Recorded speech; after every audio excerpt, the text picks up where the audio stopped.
안녕하십니까. 기능의학으로 환자를 치료하는 의사 닥터덕입니다.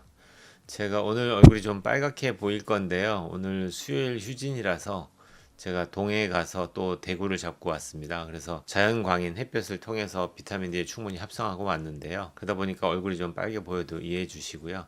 대구를 제가 좋아하는 이유가 몇 가지가 있는데, 낚시를 좋아해서 좋아하는 것도 있지만 대구가 갖고 있는 영양소에 좋은 성분들이 많다 보니까 제가 좋아하는 편인데요. 그래서 오늘은 낚시 얘기를 하면서 대구를 왜 먹으면 좋은지에 대해서 얘기할 건데, 비타민 유전자 스닙스 검사에 대한 내용을 계속 지금 제가 말씀드리고 있죠. 그래서 이번 주 토요일 날도 비타민 B군에 대한 게 올라갈 거고요. 원래는 계획이 없었는데 오늘 제가 대구 낚시를 하면서 비타민 A에 대해서도 얘기해 드리면 좋을 것 같아서 이 영상을 또 촬영하게 됐습니다. 비타민 A 하면 여러분들이 생각하는 거는 기본적으로 알고 계신 거는 그냥 눈 영양에 좋은 영양제 이 정도만 알고 계신 분들이 대부분이고요. 의사선생님들 중에서도 비타민 A에 대해서 크게 관심이 없다면은 뭐 그거 이상 더 알고 있는 건 없을 수 있을 것 같아요. 근데 비타민 A에 관련된 유전자 스닙 검사를 해보면은 두 가지 항목을 보게 되거든요. 한 가지는 식물성 베타카로텐을 갖다가 흡수했을 때 얘를 활성형인 레티놀로 바꾸는 유전자에 대한 검사가 하나 있고요. 두 번째는 FFAR4에 대한 유전자 검사가 있습니다. 그래서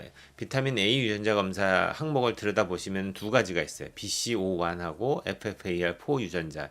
이 두 가지가 이제 어떤 의미가 있는지를 이해하시면은 좀 더 이제 결과지를 판독하는 데 도움이 되시겠죠? 그래서 오늘은 그 유전자 FFAR4가 하는 유전자의 기능에 대한 설명을 할 거예요. 되게 어려울 수도 있지만 좀 쉽게 설명을 드릴 거니까 잘 따라오시면 좋을 것 같은데, 일단 얘를 이해하면은 이 유전자의 변이가 있을 때 생길 수 있는 문제점이 확실하게 이해가 되겠죠? 그래서 하나씩 한번 짚어볼게요. FFAR4에서의 갖고 있는 이 유전자의 형태 중에서 가장 중요하게 여러분이 생각하셔야 될 게 첫 번째는 뼈 건강입니다. 뼈를 만든다는 얘기를 할 때 우리가 보통 우리 몸의 모든 조직들은 재생산을 하거든요. 그러니까 신경을 제외한 대부분의 모든 조직들은 다 계속 리모델링을 한다고 보시면 돼요.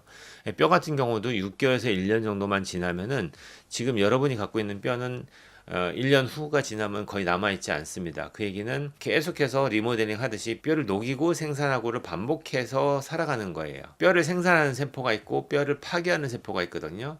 그게 뼈 조골세포고 파골세포라고 부르는데 이 세포의 기능에 영향을 줍니다. FFAR4가요. 그래서 조골세포는 올리고요. 파골세포는 낮추기니까 이렇게 계속 진행된다면 뼈가 건강해지겠죠. 왜냐하면 뼈를 생산하는 거는 도와주고 뼈를 녹이는 거는 억제를 하니까요. 골다공증이라든지 뼈 건강을 위해서 우리가 보통 칼슘만 주는데 이거는 좀 잘못된 판단이라고 생각됩니다. 왜냐하면은 칼슘이 부족해서도 생길 수 있지만 대부분의 여러분들이 기본적인 식단에서 멸치만 안 빠지고 먹어도 칼슘이 부족해져서 오는 골다공증이 온다는 게 좀 이상할 거예요. 내가 칼슘을 충분하게 먹더라도 비타민 D 결핍 때문에 장관 내에서 흡수가 안 되는 문제가 첫 번째고요. 두 번째는 내가 충분하게 흡수가 됐다고 하더라도 혈액을 타고 돌다가 얘가 뼈로 들어가 줘야 되는데 그 기능을 하는 비타민 K2가 부족해도 그 문제가 생기겠죠. 그 다음 세 번째는 제대로 들어갔다고 하더라도 뼈를 만드는 세포하고 뼈를 파괴하는 세포의 밸런스가 안 맞아지면은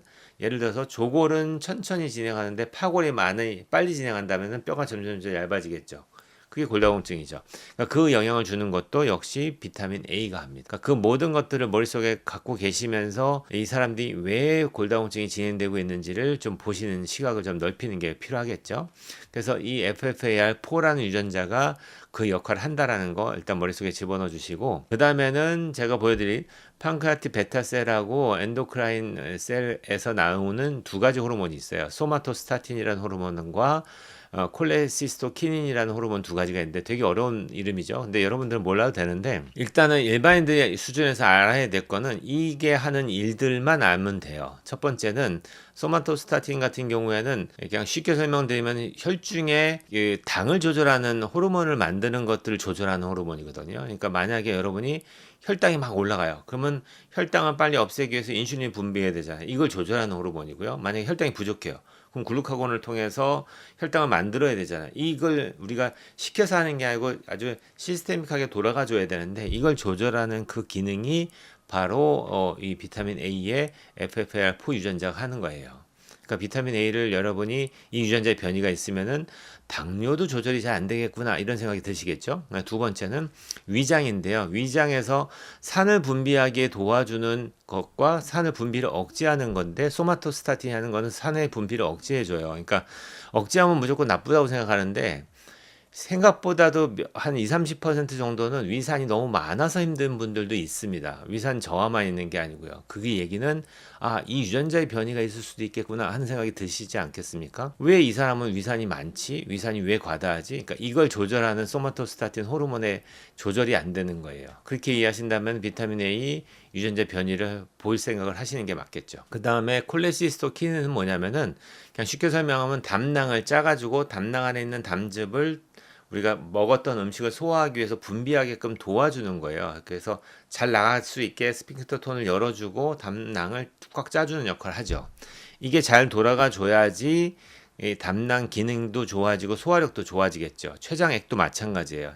그러니까 이런 소화액을 잘 분비하게끔 도와주는 호르몬이라고 보시면 되는데 이게 만약에 변이가 있고 기능을 못하는데 하면 어떤 일이 벌어질까요? 예, 역시 소화가 안 된다고 얘기합니다. 두 번째는 이게 잘 짜주고 채워지고 짜주고 채워지고 하면은 담낭의 건강한 어떤 그 피지올로기가 유지가 되는데 이게 잘 안 되면 어떻게 될까요? 예, 슬러지가 쌓이면서 돌이 생기지 않을까요? 저는 그렇게 생각이 드는데 담낭에 담석이 잘 생기는 분일수록 이 기능도 잘 안 돌아간다고 보실 수도 있을 것 같아요. 그러면 이제 이런 환자들도 내가 혹시나 이건 유전적인 변이 때문에 이 기능을 잘 못해서 내가 담석이 생기지 않았을까? 이런 생각도 해볼 수 있겠죠. 그 외에는 뭐 우리 화장품에도 비타민 A가 사용되거든요. 그래서 여러분들이 사용하는 기능성 화장품 안에도 비타민 A가 들어갑니다. 각질에 관련돼서 영향을 주기 때문에 팔 같은데 닭살 때문에 오시는데 이게 모낭각화증이거든요. 전문 용어로 모낭각화증이라는 게 각질층이 두꺼워져서 생기는 문제인데 비타민 A가 하는 일들이 이 각질의 두꺼운 것들이 좀 얇아질 수 있게끔 도와주는 역할도 합니다. 비타민 A의 유전자의 변이가 있을 때 생길 수 있는 병들이 생각보다 많을 수 있다라는 것들 이해하시고 그거에 맞춰서 조율을 받으시는 거를 저는 추천드릴 것 같고요. 제가 오늘 동해 그 구산항에 가서 왕돌초에 있는 대구를 잡아왔는데 그때 잡았던 영상하고 이거를 우리가 뒤에 팀 영상으로 좀 보여드릴게요. 여러분들도 대신 좀 힐링 좀 하시고 직접 잡으러 가기 힘드시면은 여러분들이 근처에 있는 어시장에 가셔서 사서 집에서 드시는 것도 좋을 것 같습니다. 대구는 아주 수심 깊은 100m권에서 나오기 때문에 물도 깨끗한 데서 나오고 갖고 있는 영양소가 워낙 좋기 때문에 뭐 한 2-3개월에 한 번씩은 대구를 사다가 탕을 끓여서 드시면은 건강에도 도움이 될 것 같습니다. 오늘 여기까지 공부하겠습니다. 온 국민이 건강해지는 그날까지 닥터덕은 여러분과 함께합니다. 안녕하십니까. 기능약으로 환자를 치료하는 의사 닥터덕입니다. 오늘 인사하는 곳은 우리나라의 동해 구산항입니다. 지금 여명이 트고 있는데 오늘 여러분께 지난번에 예전에 제가 보여드렸는데 대구 잡는 영상을 좀 보여드릴 거고요.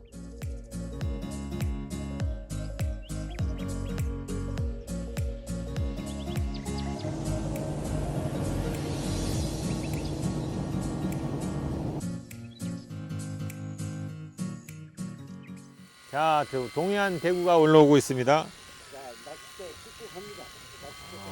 좋습니다. 30m 남았습니다. 여기 올라왔어요. 근데 많이 안 큽니다. 예. 아니야, 캡프 없어도 돼, 없어도 돼.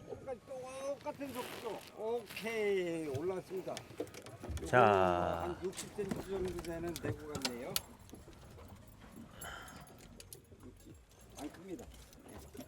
자, 동해안 대구입니다. 여러분, 동해안 대구 못 잡으시면은 어시장 가서 사서 드시면은 건강에도 좋고 맛도 좋은 대구입니다.